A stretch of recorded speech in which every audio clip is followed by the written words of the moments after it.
अब तक तो हमने देखा कि हम अपने फंक्शंस को आर्गुमेंट्स जो पास कर रहे हैं वो सिंगल वैल्यूड आर्गुमेंट्स हैं। फॉर एग्जांपल यहाँ पर हम x और y पास कर रहे हैं तो x और y आर सिंगल नंबर्स।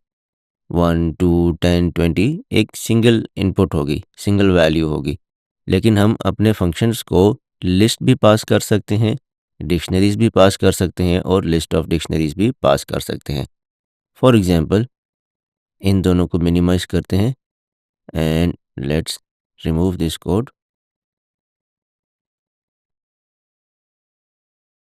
तो फॉर एग्जांपल हमारे पास यहाँ पर एक लिस्ट है स्टूडेंट्स के नाम से।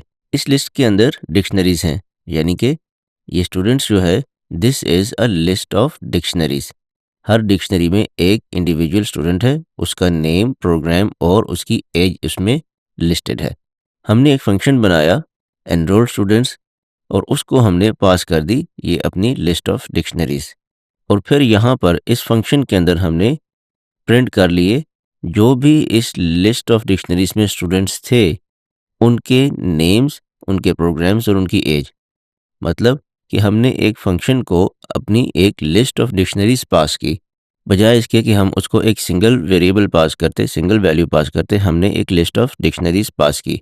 अब ये स्टूडेंट्स जो है यहाँ पर ये ज़रूरी नहीं कि ये स्टूडेंट्स हो, मतलब यहाँ पर मैं इस लिस्ट का नाम न्यू स्टूडेंट्स भी रख सकता हूँ और यहाँ पर स्टिल स्टूडेंट्स ही रख सकता हूँ।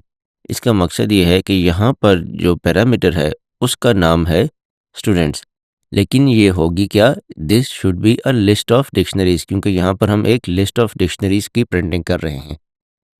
अब इट डजेंट मैटर कि इसको आप यहाँ पर न्यू स्टूडेंट्स के नाम से कोई लिस्ट ऑफ डिक्शनरीज पास करें या किसी भी और नाम से पास करें। The thing that matters is what ever you pass it should be a list of dictionaries.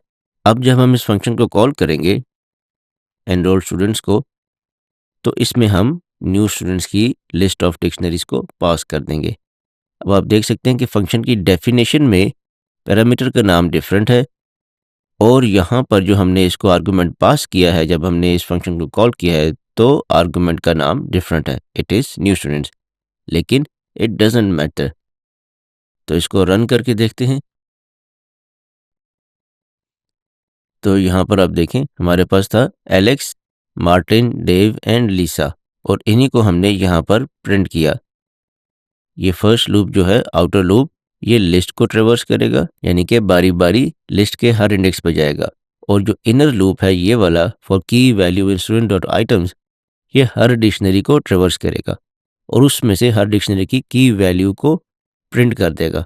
और यही हमारे पास हो रहा है। यहाँ पर आप देखें name, program and age for Alex, then for Martin, then for Dave and then for Lisa. तो इस तरह हम अपने किसी भी फंक्शन को सिंगल वेरिएबल भी पास कर सकते हैं, कोई लिस्ट भी पास कर सकते हैं, कोई डिक्शनरी भी पास कर सकते हैं और कोई लिस्ट ऑफ डिक्शनरीज भी पास कर सकते हैं।